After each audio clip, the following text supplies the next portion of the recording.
Hey, how's it going, everybody? Today is March 16th, 2026, and this is the Daily AI Show Live. It's a Monday. We're back for another full week of shows. Really excited to have everybody join along with us, everybody in the comments, as well as everybody from our co hosts to otherwise. So it should be a good week. I'm looking forward to it as always. With me today is Andy and Beth, and I'm Brian. And I think it's probably us. We'll see if Karl pops in the door or not. But otherwise, always something interesting going on over the weekend. Usually, when we come back on Mondays, you kind of get that, 2 days worth of AI news. AI doesn't really take the weekends off. There's always something going on around the world. I'll tell you one of the stories that uh, it was interesting was we all remember Pokemon Go. Pokemon Go is still around, obviously. I think it's probably doing very well. It's not really part of my life, but I definitely remember the big, phase or push of it. But I've also seen people like there's still like tournaments and all this other kind of stuff. Anyway, all that to say that the quote from I think this is AI Secret. Let me see. Yeah, AI Secret, but I've seen this other places too. Is Pokemon Go turns players into free AI labor. And you think, well, how did they do that? Well, as people were walking around with their phones playing a free game, they were also geolocating all sorts of things in the world where these free Pokemons, or they were capturing them, or however the game goes. And those were being tagged in different lighting conditions and different weather conditions and otherwise. And I like what they say here. The key takeaway, the punchline writes itself. Millions thought they were hunting cartoon creatures while quietly performing unpaid field work for the spatial AI. The old internet rule still holds. When the product is free, the real product is usually you. So I don't know. I don't know if this would really upset people or whatever, but I don't know. Maybe chuckle for some reason. Just the idea of like this really fun addictive game. I think it was during COVID, wasn't it, when it was bringing everybody outside, and there was like some positive stories about this. People being around just outside enjoying fresh air, but also playing a game with their kids and stuff like that. But obviously, all this data is being captured one way or the other. So Yeah. that was one of the stories I wanted to bring up today because I just thought, well, there you go. And as they said, if it's free, it's you. You're paying for this. So I feel like there were discussions about that at the mm, time. And it probably, was, yeah, but the for me the heyday was pre-COVID, and I just never got into it. I couldn't figure out why I would be excited about the things. I might be more excited about it now because it's augmented reality, and like yeah. some we should talk about on the show. I But I mean, I was kind of shocked by this, Beth. I mean, it just goes to show you never know what like whole pockets of communities of people. There's a guy that I follow. His YouTube channel is the Tim Tracker. Anyway, it's just a family. He started it years ago. They've since had two kids. Whatever. It's mostly about theme parks in Orlando, which is how I got involved with watching the channel. But he has grown to a point now where this is his full time job along with his wife. And so he got invited out just maybe a couple videos ago out to California around Anaheim for some Pokemon Go event. I think it was at the Rose Bowl. I could be wrong about that. But he was sort of showing what was going on. And I think he was paid to go out there and obviously make content about it, whatever. But there were people hanging out underneath the shade of a tree. I mean, a lot of people waiting for something to drop and do the whole thing. And I'm certainly not poking fun at it. It was a big community event, and lots of people seemed to be having a really good time and also meeting new people. And it was all outside, and so I'm like, hey, this is better than being in some arena with a roof on. At least people are enjoying the environment. So anyway, I'm sure there's people out listening who are going to listen to this who, like Brian, you're murdering it this time. It's like you don't understand it at all, and that might be the case. It really was more about the AI and the idea that people holding up their phones, like doing this free, field work as they called it, which I just thought was like the best name. Like you're just you're doing AI field work, but you don't know it because you're invested in the game or whatever. And yeah, yeah, I mean, you're doing it if you drive a Tesla too, and you paid to do that. It's yeah, true. You also get a car, as opposed to a new augmented reality image that you captured. But It makes you wonder though why like Google has not done something like this. Maybe they have gamified it, but why haven't they gamified Google Maps? Because or Apple for that matter, actually, because Apple was always sort of like, historically, remember when they put maps? I don't know. It was several years ago now, but there was a point where iPhone wouldn't allow Google Maps on the phone. They wanted you to use Maps, but Maps from Apple was hilariously worse. And so they used to always annoy me, and then they fixed that or whatever. But yeah, it's interesting that Apple has not come out with some sort of gamification, or Google hasn't, who are the two premier, map apps, I guess. I'm sure there's others out there, obviously, but those are the two big ones that a lot of people use. So anyway, interesting story coming out of the weekend. It's not just. Yeah. I think there's some things you can't do as Google and Apple, right? I mean, this is like a funky, not a funky, but this is not like a major company that is using unpaid labor in that kind of way. Like it could have had real blowback for somebody like Google or Apple, who were the map providers. But that's a good question too. Who gets the geotag training data from the makers of Pokemon Go, which, by the way, I have no idea who that is, who owns the rights to Pokemon and all that. But like, who gets that data? Maybe it does flow back to the map makers and I'm not really sure. Like, are they selling it or are they using it internally? They're using it as training data for themselves. You're saying you don't think they're selling it like third party? They're not selling the data? No. I think if you have data you can sell, you eventually sell it. But their system, they're training things as well, I believe.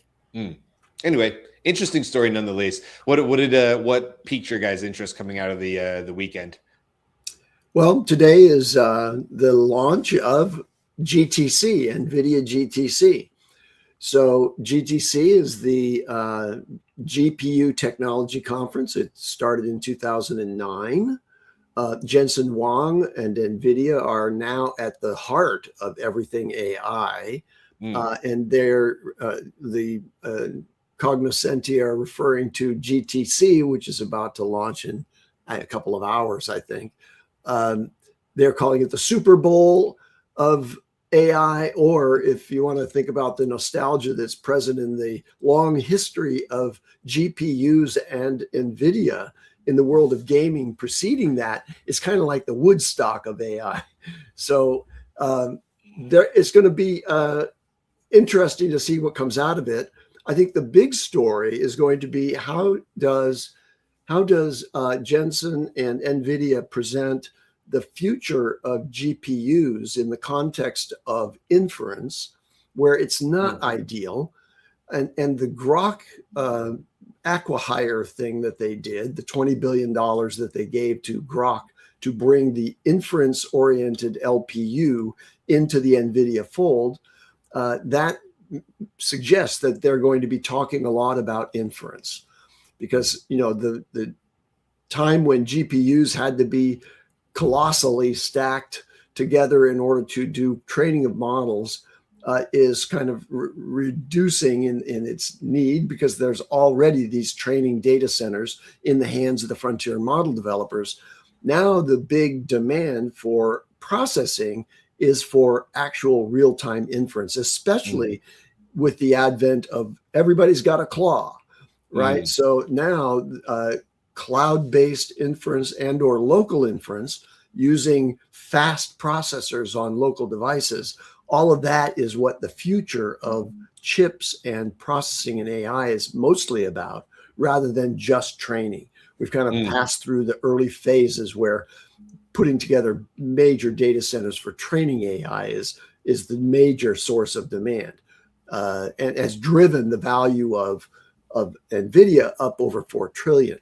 So we're going to hear about what their ideas are that are going to help NVIDIA defend itself against entries like Cerebras, which has a much faster inference chip, their wafer scale chip technology, and then also robotics and autonomous vehicles.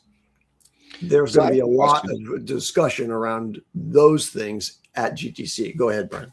No, I just had a question. I mean, to either of you guys, but you know, obviously the sort of OpenClaw era, let's call it, or the, you know, multi-agents running, you know, when Jensen Huang stands on stage and holds something, you know, the size of my wallet or smaller, and it, you know, it's now the most powerful whatever, right? Or even smaller than that.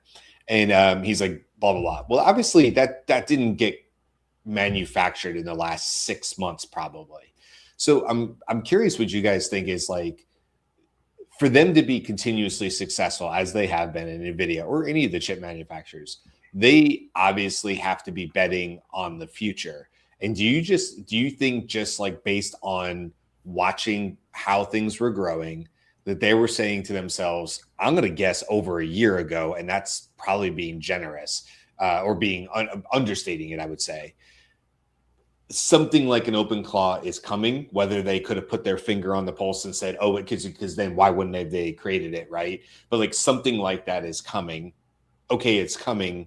We need to have chips that adjust towards this new type of, you know, a different way of looking at inference for this. You know, this is hardware. We're not talking about somebody just had an idea for Claude Code and stood it up and it got successful internally and somebody turned it outwardly. This is hardware that, and very, very, very precise hardware, as we found out with like, you know, what's it called? The Taiwan company, the chip manufacturer, but it's in the States. Taiwan Semiconductor Manufacturing Company, TSMC. TSMC, thank you. But my point to bringing that up was like we know that like getting, and I'm going to murder this, so I apologize, but like they're able to do 4 microns or something in the States, and they're working towards 2. Taiwan can already do this, right? That's like, this is a big deal. These are, you know, dust-proof rooms and the whole thing. I just say that to say like hardware is hard for a reason, and so this stuff doesn't just happen overnight. I know they're always continuously evolving at NVIDIA, but how do you guys think they plan for and adjust towards, or is it the same trajectory regardless with AI? And they're like, this stuff is going to happen in this pacing. And yes, to us, we see the OpenClaws, the MyClaws, and we go, ooh, that's new and shiny or whatever. But from NVIDIA's standpoint, they're like, yeah, we're not really reacting to that kind of stuff. We have a 6 or 10 year model, and we just build towards that because that's the eventuality. Well, Beth, you probably have a perspective on this as well, but I think that, you know, NVIDIA went through a transition with the GPU, which is their core expertise. That's their core competence, where originally they were selling GPUs to individuals in the form of a PC, and you add this high-powered GPU in order to have a high-end gaming machine.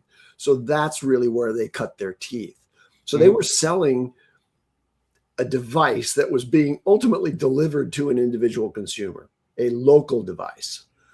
So it's in their nature to anticipate that there's eventually a local computing device that is AI proficient. And it's a combination of a GPU and maybe new architectures that can make this thing happen efficiently and with low power, which is not the case with the GPU, which has this quadratic expansion of computation in order to do the math inside a GPU. They're looking to shrink that down and get it into the form that's low power and highly adapted to doing AI inference on the local device. Right.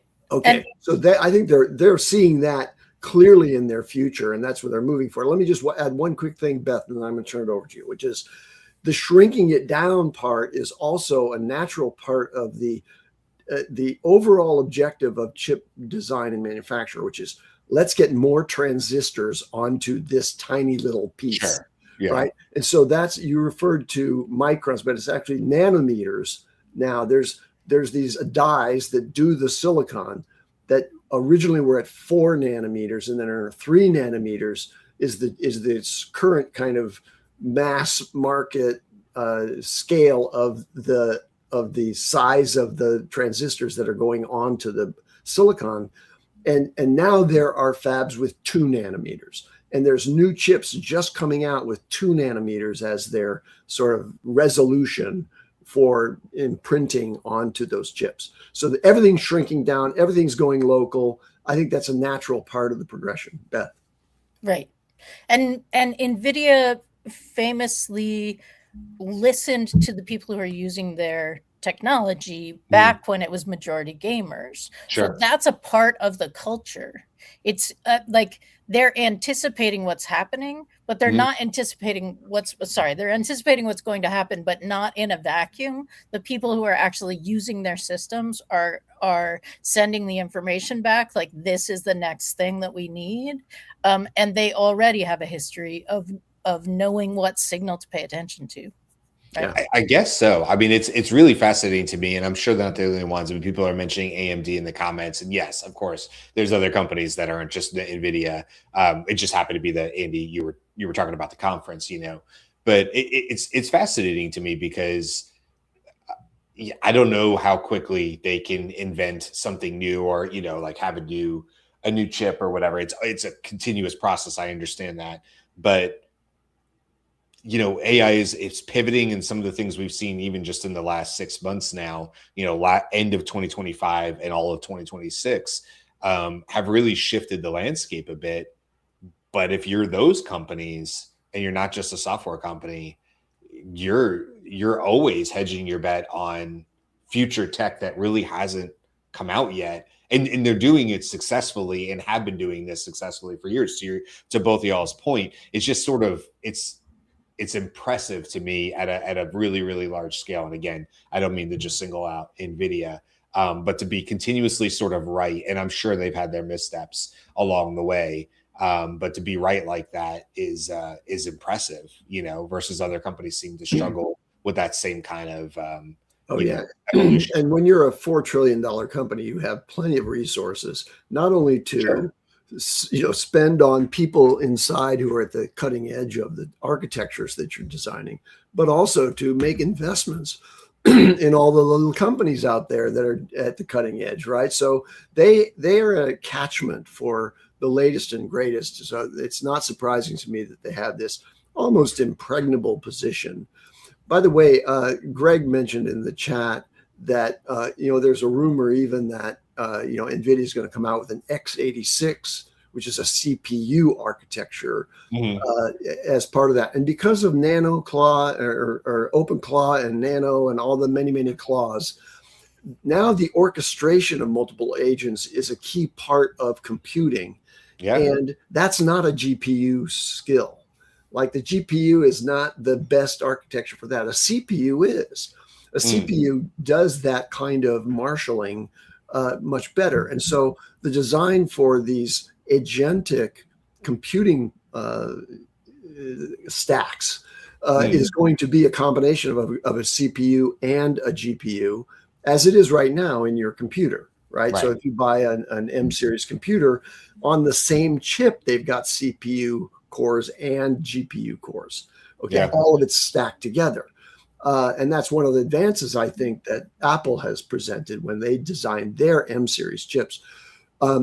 Now, NVIDIA isn't building their own CPUs. They're partnering with Intel to do it. And that just came out as an announcement this past week.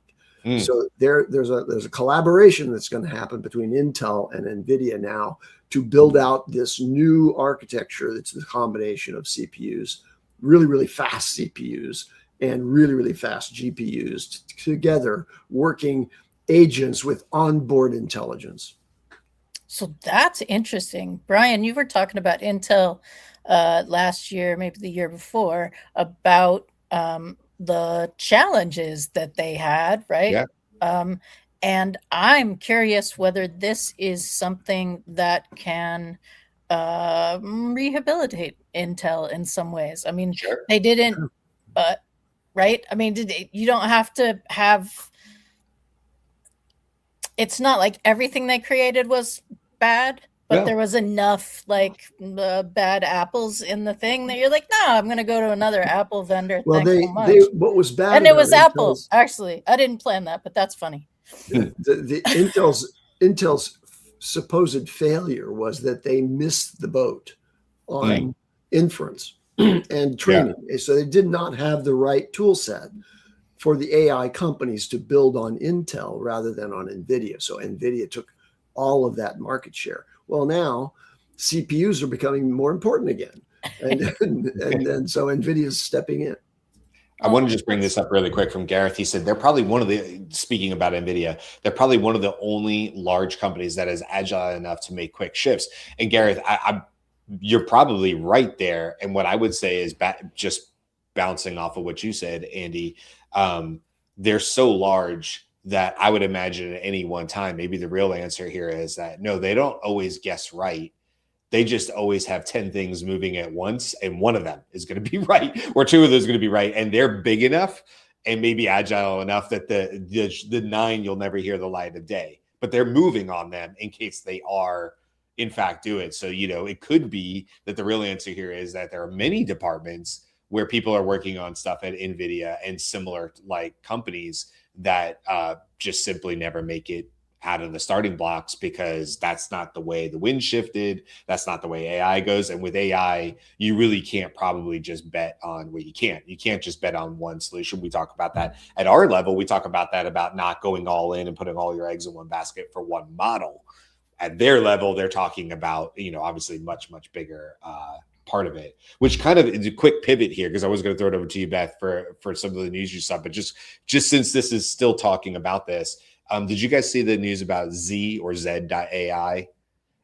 They're claiming to be the first to come out with a sort of claw first model, essentially, and it's called GLM-5, new flagship model for chat, coding, and agentic tasks. And that came out a few weeks ago. Yeah. Oh, this did? Yeah. Yeah, my bad on that. Then I missed it. Okay, never mind.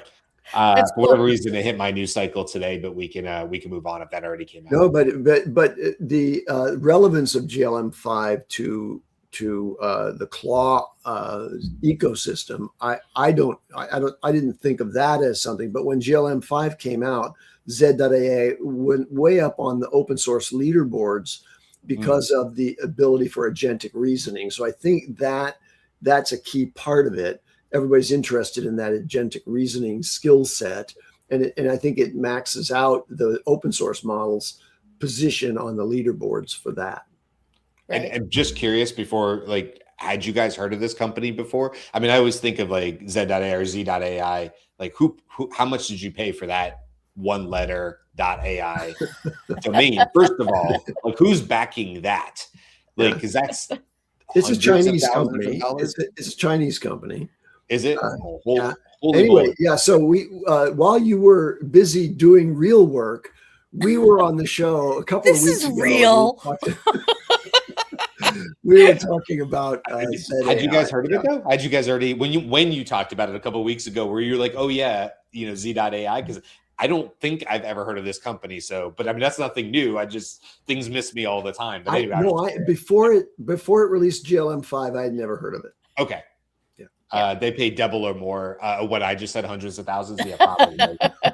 Yeah. I mean, one letter .ai. I don't care what letter it is. Never mind Z. Any one letter. I'll say any 3-letter .ai domain is. Yeah. No, I don't think F.ai is going for a lot of money right now. You don't think F.ai is? I bet it's going for a lot. Anyway, all right. Well, there's old news. I like to throw in old news every once in a while just to see if people are keeping. Okay, so weaving back into the new news. Let's weave back into the new news, because I wanted to mention that in this context of shrinking down not only the hardware but the models to make them work in agentic local mode, because one of the things that was distinctive about the whole emergence of claws was, you need to have it on a Mac Mini because you don't really want it working out there, and it let it reach out to the cloud to get the reasoning inference, but everything that's going to happen locally on your Mac Mini, especially with respect to all your files and the security and privacy of your own machine, you want to kind of isolate that so it's sitting on a separate machine. At least that was the notion at the time. Well, there's a time coming when that same Mac Mini, at least a high-end Mac Mini, can do not only the claw component of this, multi-agent, continuous 24/7 operation, but also it will have an inference engine built into it, right? It's going to have, or you will load an inference engine onto it. So in this context, Stanford just released a thing called OpenJarvis. OpenJarvis is an open source framework for building personal AI agents that run entirely on device. And that can be a Mac Mini or it can be your phone. The project comes from Stanford's Scaling Intelligence Lab, and it's both a research platform that researchers can use, but it's also deployment-ready infrastructure for local first AI systems. The focus is, I'm reading just from their, blurb on it. The focus is not only model execution, but also broader software stack required to make on-device agents usable, measurable, and adaptable over time. So according to the team, most current personal AI projects, the claws, let's call them, still keep the local component relatively thin while routing core reasoning to the cloud. That design introduces latency, recurring costs, and data exposure concerns, especially for assistance agents, read claws, that operate over personal files, messages, and persistent user content. OpenJarvis is designed to shift that balance by making local execution the default, so a small model running on the local device, and cloud usage optional. So come on, Stanford. They're building something that will, and there's, as we've watched over the past couple of weeks, everybody's got a claw now. We're playing internally with OpenClaw, NanoClaw, Perplexity Claw, and GenSpark Claw. Right? I saw Jyunmi kick that off over the weekend, and then yes, I was traveling, so I was sort of out of the loop a little bit, but I just started to see the Slack messages go and you guys talking about this and sharing tokens. And I thought, yeah, they're on about something, but I don't have time to slow down and look at it. I was just more in the car and stuff like that. It was actually Karl. It was actually Karl who kicked it off because he added his GenSpark Claw to the to a Slack channel, and I said welcome. Yeah. Not thinking. Actually, I added it and said welcome and was like, hey, and it answered me. Yeah. Like, hey, there's a whole thing. And I was like, oh, I can use Karl's claw bot. And that which is a really interesting, it's an interesting distinction for that particular claw, the GenSpark claw, because prior to that, I had loaded Perplexity Computer, which is a claw-like always on running computer agent that Perplexity launched. And I called it Purple Claw and put it into that Slack. And what we found was Jyunmi tried to talk to Purple Claw, but it required that he log into his own Perplexity account in order to get the response, which then Karl added GenSpark Claw, and that wasn't a requirement. Any one of you can burn Karl's tokens on GenSpark Claw just by talking to that computer claw inside the channel that it's added to. Yeah. And Karl, so it's not that all GenSpark claws will do that. Karl said he left it open. Yeah. And then was like, hey, don't burn all the tokens. And it's interesting because I was curious whether I could add tokens. Like, could we be part of a team for those of us who have GenSpark? And we don't know the answer to that question, but I did set up my Perplexity so I can talk to computer now. Oh, yeah, good. Very nice. And that worked.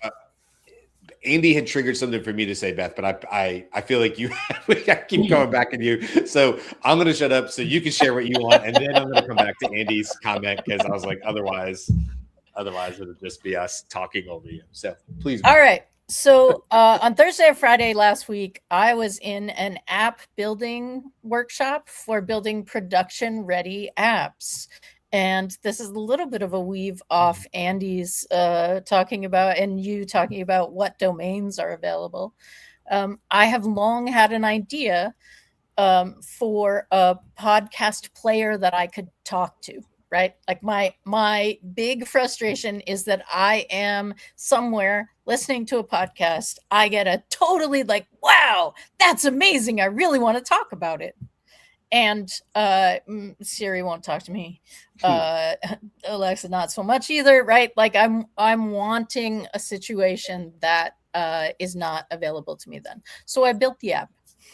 And I looked for Podcast Buddy, and like podcastbuddy.com, Podcast Buddy. Like there are so many podcast buddies. They're all taken up. Mm-hmm. Podcastbuddy.app was not. And I was like, excellent. Let's do that. So I spent the workshop, and then I spent the weekend building this. I'll share as we move forward. Nice. What this process is like. I will say that I was building with Cloud Code in the terminal, and I was using compound engineering plugin. I had my first, the setting is LFG. Like, I told you what I want. Yeah. Go do it. That's very exciting. And the LFG process plans it, does it, reviews it, and then compounds the learning from it. So there were a lot of things that happened over the weekend. And for people who are building or not yet building, but maybe want to be, Claude announced that people on the max plans have a 1 million context window. So that 200 token context, and you're just like, it's like 4% left. Can we just do this one other thing? Can we like write down what we've been doing the whole time? That is no longer an issue, but I do find that like the whole million, it's not ready to like experience the whole million at the same time. Right. So still needs compaction. Still needs. About 58% of tokens used was like, all right, everybody's tired, right? Like you're tired, I'm tired. Let's just move on. The other thing that they announced. Let me just add something to that one. You said on the max plan, but it's also available to Pro in both Sonnet and Opus. 1 million? 1 million, yeah. Oh, so then that's interesting. So in the max plan, it's the same price. Is it the same price for the Pro? I don't know. So that's you mean the token on the API, you mean? Yeah. So when I log into Cloud Code, hey Karl, when I log into Cloud Code, I get in the terminal, I get a message, because there's always a message that greets you like, hey, did you know that this exists? And it says 5x more tokens at the same price. And that is default for I think they're just noting that because you're a Pro user, you don't have Max. I'm a Max. No, I do have Max. Okay. Maybe they I don't know. Maybe it's default. That may be a reflection of the limits, not the context window. Okay. And maybe it's default for the Max users and it's not default for the Pro. So that was the first very exciting thing that happened on Friday. And then they also announced that because we're such great users and they want to make us happy, and probably because codex limits are also doubled, they have announced that for the next 2 weeks until March 27th, the usage limits are doubled outside their peak hours. So East Coast peak is 8 a.m. to 2 p.m. Anything outside of that, you get double usage of your tokens, double usage limits, and the doubling doesn't count in your weekly limits, right? So you're not using up your weekly limit faster because you're using these, I don't know, ghost tokens, doubled. So that was very exciting. There was an announcement. I wish Aaron were here because there was someone I follow from Australia who was saying basically we're good all day. Do it all day. We're not like we're totally opposite of it. Yeah. It's great if you're opposite time. I'll talk a little bit just learning experience over the weekend. So as I was saying, I was took a bit of a road trip, my wife and I, to the other side of the state. So, but it was from where I am up to Jacksonville. So it was a 4-hour ride. Side note, we were both agreeing, my wife and I were both agreeing that there is a world of difference between a 3-hour car trip and a 4-hour car trip. And that we both felt it immensely, that 3 is doable and 4 just seems like the, forever in a day. But she was driving for a bit. And so I had nothing to do but, play around on my phone, just sitting in the front seat. And I thought, oh, I'm curious what I can do with Claude Code from my phone. And so that led me down a big rabbit hole, and I'm just sharing it because I figure other people are probably like, can I Claude Code from my phone? And the answer is yes, but no. Basically what you need to do is you need to connect through GitHub, and that there's a built-in app that gets connected to a repo that you have in there.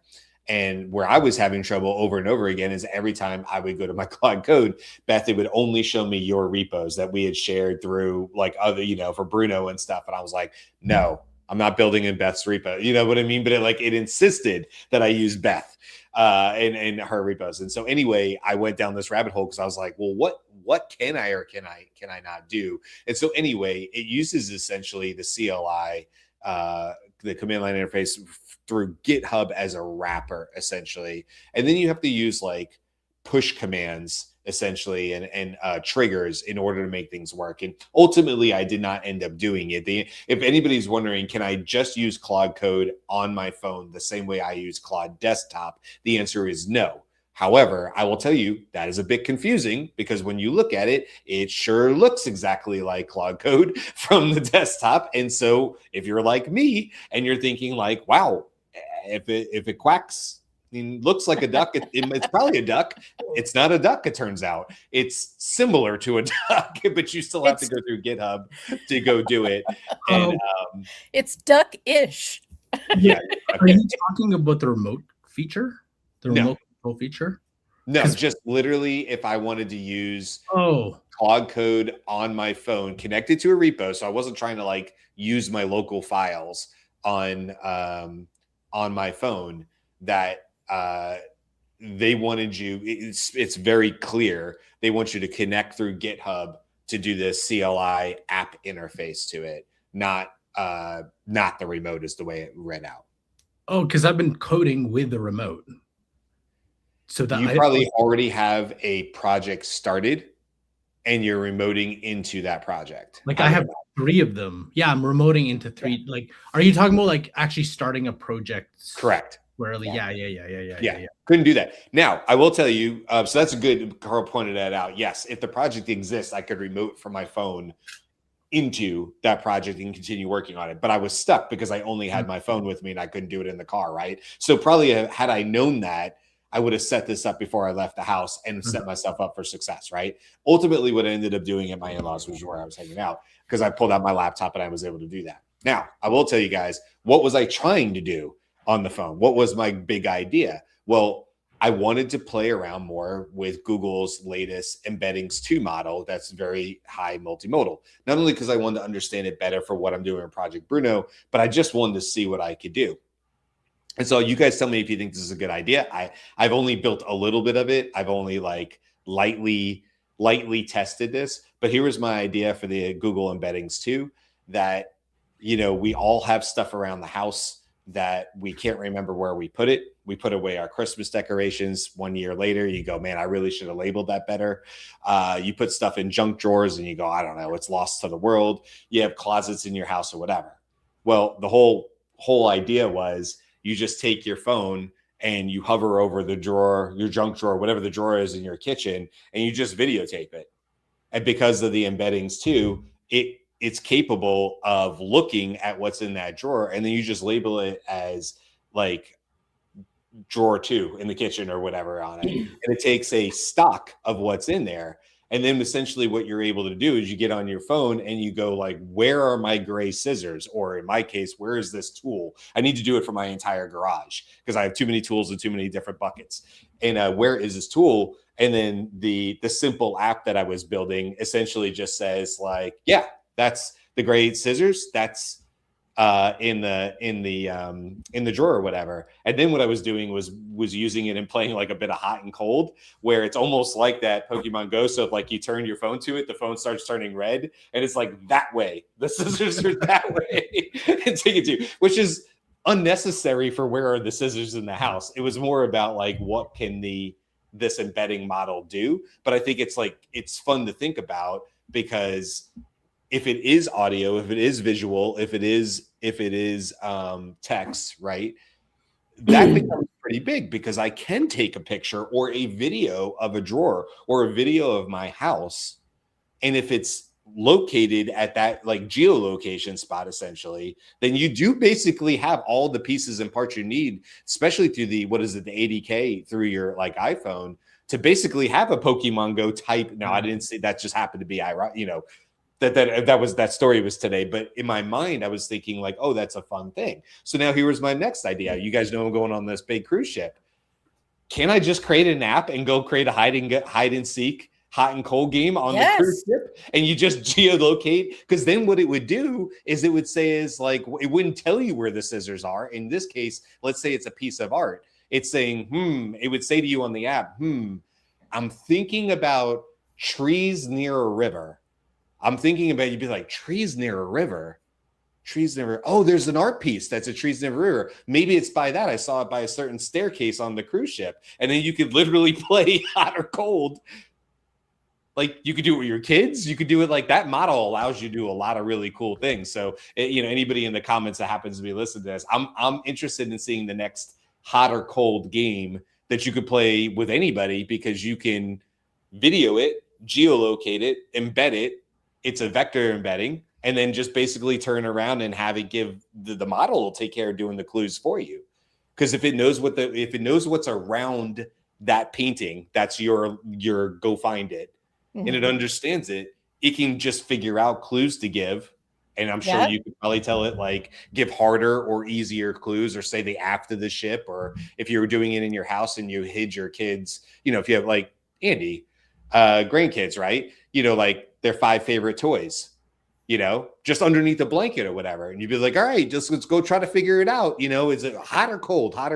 So anyway, all of this happened in the car while I was and none of it actually got built to full completion, but this is where my brain went, as it typically does when I have too much time. I like your thinking, but my junk drawers do have a problem compared to yours. Yours apparently have one layer at the bottom with all the parts neatly laid I have organized junk drawers in my house. This is 6 layers deep. Yes. You have no idea what's below there. Yes. Also, Gwen is pointing out the advantage of having what you find be augmented reality, and therefore not movable by human hands, because this works great until someone comes in and says, oh, the gray scissors, that's what I was looking for, and I now put them in a kitchen drawer, and now you have no idea. Okay, that's right. That's why you have to, just a little bit tag here everything. And ask Karl a question. Karl, for those of us who haven't used remote, explain what that is on the device. Is it a separate app on the mobile phone that you use to remote into Claude or whatever? I've not tried remote. How are you using that? Whatever project you're in Claude Code, you essentially, there's a / command / remote, and then it'll once you hit that, you go on your, let's say, in your mobile phone, you can do anything that you want to do. Are you in the Claude app on your phone? Yep. Yeah. Okay. So you have the Claude app, which you get down from the app stores. And then when you initiate / remote on your desktop instance of CLI in Claude Code, then it's enabled in your mobile app. Correct. Okay. Thank you. And you're not using the terminal, so it doesn't matter that I can't remember exactly what it is, but there's a way to show a QR code. You take the picture on the QR code, you're in that session on your phone. Oh. Otherwise, it's a URL, which Whisperflow makes that very nice. Now I can dictate a URL. The mobile app doesn't show you the options of the various /remote enabled projects that you've got? I did not experience it that way.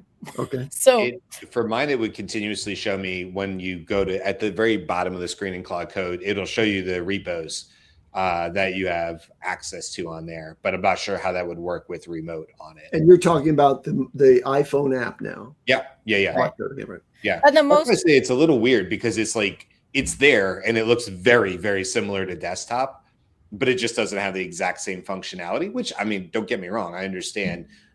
Are you going to create 16 different MD files directly on your phone? It gets a little whatever, but it just seemed like there was options here for cloud-based or whatever. But I guess the answer is really like, no, you have it, you remote into it, or you do it through the CLI command line in GitHub, because that clearly is a thing.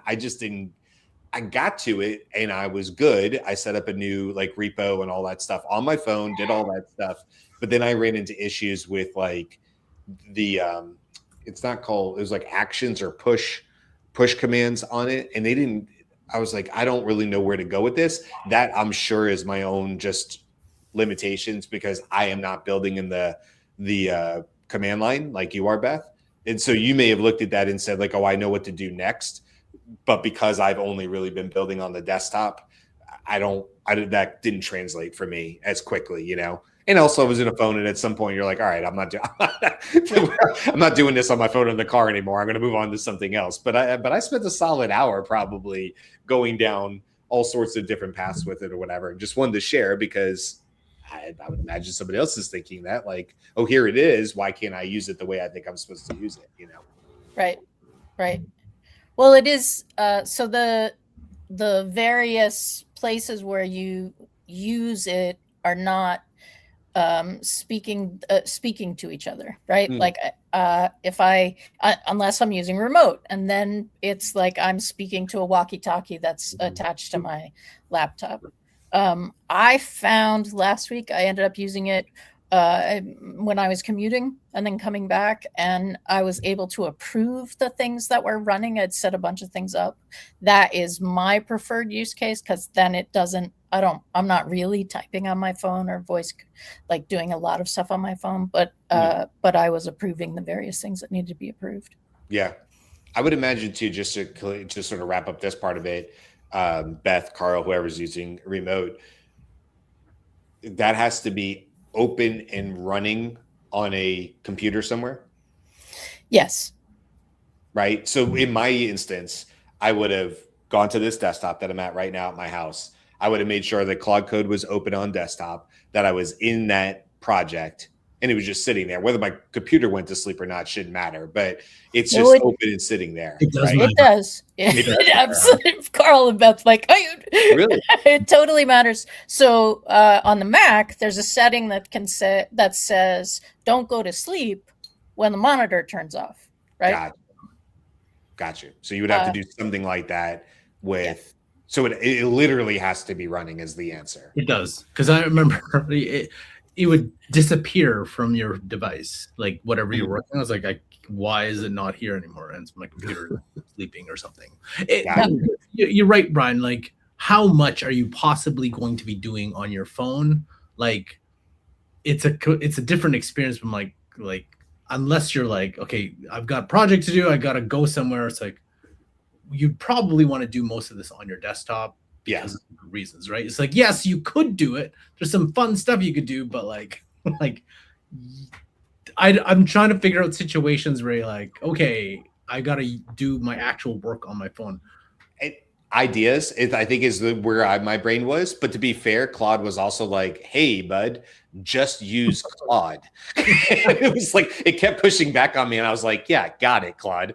But I was like, but I want to use code. And it kept saying to me, you know, I could do most of this. Yeah. So if you're looking for a project requirement document or a TRD or something, like just use Claude. Why would you need code to do this? I will set it all up for you. We'll come up with a great plan. And when you're ready, give it to code. And I was like, yeah, noted, Claude. I'm in the car. I got it. Like, I also still want to go build this in code. So even it was kind of pushing me and saying, like, there is an answer here. Like, if you're idea generating and you're like, oh, I have an idea and I don't want to lose it, like as if I had a song idea, you know, and you want to quickly get it down somewhere.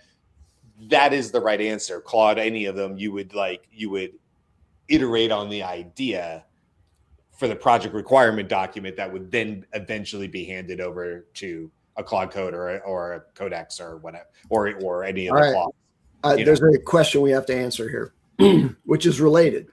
And that is the one use case I can imagine for having the phone is you've set something up and it's kicked off and it's running, but you have it set so that it has to ask permission for various moves.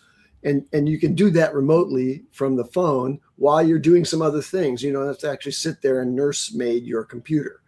So let's answer this question for Cisco, which is, what are the settings in Claude Code that allow it to proceed like LFG? Like bypass permissions. You have to go into the settings and then you have to toggle it on. And then once you have it toggled on in your session at the bottom, you have a drop down of ask permissions, auto accept edits, plan mode, and then the new one is bypass permissions. That puts a nice little orange box around and it says high risk. Claude can take actions without asking, including modifying or deleting files. See safe use tips, and that kind of stays in there so that and it puts a shadow around it so you know you're in bypass permissions, but that untethers it. So if you feel safe, at least on the desktop, you can go to bypass permissions and it will run on its own for quite some time. I've had it, though, go too far and had to have it undo stuff. So you do have to be careful with it for sure. And it's a good idea if you're doing that you have set up Git and GitHub so that it's easier to roll things back. Yeah. Because that's a process that's part of the repo. And Gareth is giving the command. If you're doing it in the terminal, you can't just go to permissions to do it. You have to do it when you log into Claude, and that's the thing. Claude -- dangerously -- skip -- permissions. Yeah, so, I love the when you put that in though. When you put that in, you still have the option Shift Tab to switch between accept, between plan mode, right? So yeah, you just get the additional option. You can still switch back and forth, right? It's still a good idea to, do all the planning in plan mode. That's exactly right. Yeah. And then if you're all good with everything, then you hit wherever you are, you dangerous skip permissions, bypass, whatever, execute it, and you can take off, and that's it. I was about to say the same thing. If you've gotten through the plan and you agree, I mean, again, everybody should do what they're comfortable with, obviously. But if you're at a point where you're like, yeah, well, I'm in lockstep, and now I feel like the only thing left would be me sitting here saying yes, yes, yes. You do have now the option of doing the bypass permissions or the alternative. It does save a lot of time. I mean, it is very helpful. The other day I did it. It was lunchtime for me, which is usually when I'll go upstairs and work out on the tonal. And so I turned it on because I knew it had a bit of work to do and it had some iterating to do. And I gave it access to the Chrome tab, just one Chrome tab. And it went and did iterations and looked for bugs and then did more iterations to look for bugs. So that when I came back after my lunch hour, a full hour's worth of work had been done in my absence. And so that to me is like super, super powerful. But then I turned it off again, right? Because I was here and I was babysitting it again and stuff. So I do agree with you, Karl. Like, not always. Sometimes it sometimes makes more sense than other times to do it. But again, cautionary tale, I caught it one time and it was still moving because I had told it to bypass permissions. And I caught one of the paragraphs and I was like, wait, and then pause. Why are you doing this? And it's like, my bad. I jumped to basically conclusions and I had to roll back the last work.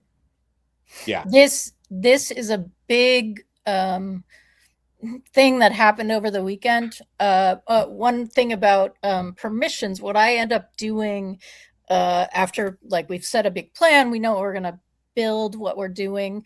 I then have a conversation like, okay, so let's look at this from a permission standpoint. What can I pre-approve? Right? Like, what are you going to do with subagents? Where can all of these pieces go? So that I have a sense of we're pre-approving a bunch of things, and then I'm going to need approval to push the update and like 3 things down the road or something. So that's why, yeah. And Gareth is saying that's why get stuff done is a planner. For me, the plan is part of the compound engineering sequence. And it's helpful in that context to know what you're setting up. Yeah. So if you're not sure, have it analyze what you just talked about, right? Like, I didn't go to dangerously skip permissions until once in this workshop and once yesterday, because I wasn't ready for it then. But Karl, that's the right answer for it. You're trying to talk. We're talking over you. No. I don't know if anybody uses Codex, because I've been pretty much running Codex for the past. Been most of it. Like, it's been really good.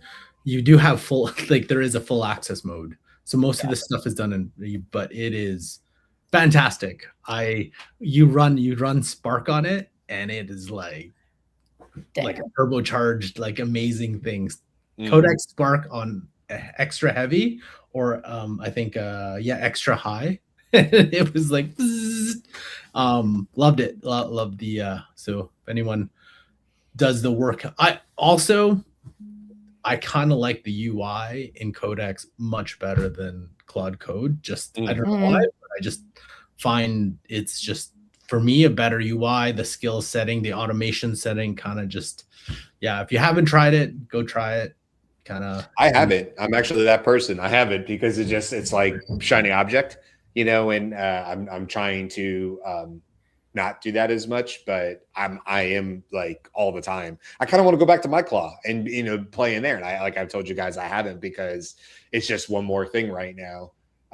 When I'm building hot and cold games that I'm not even intended to, like, I have to put that on a shelf and go, like, I'll come back to that. That's not the most important thing I build right now.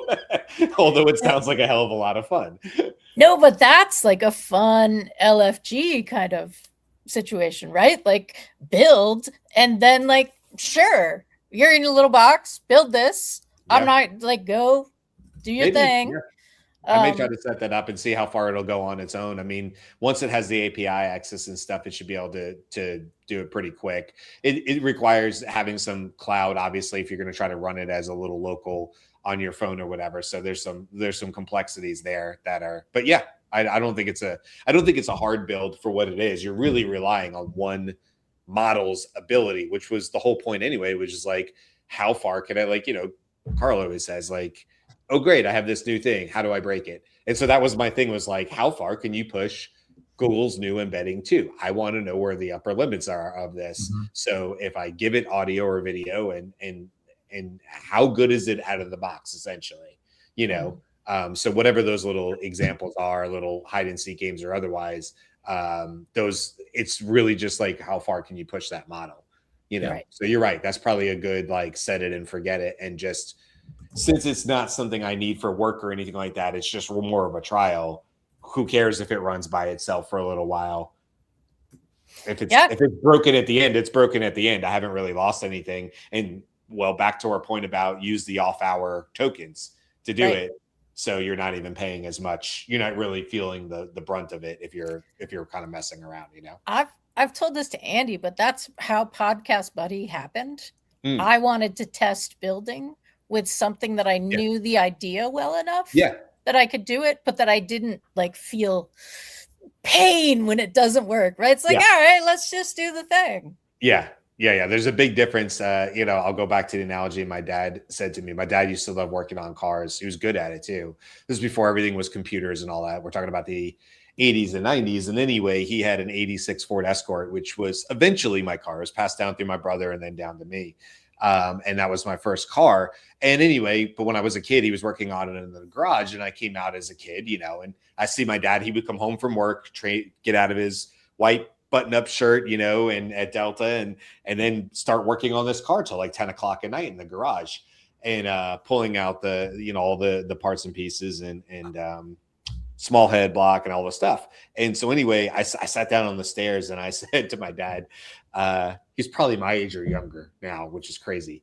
And I said, "Oh, Dad, you must be having so much fun. Every day you get to come home from work and work on cars. You're just a kid, you know?" And my dad stops the wrench. I mean, just like out of a movie, like stops the wrench, and he turns to me really politely. And he's like, "Brian, there's a difference between doing things because you like to do them and because you need the car by Friday."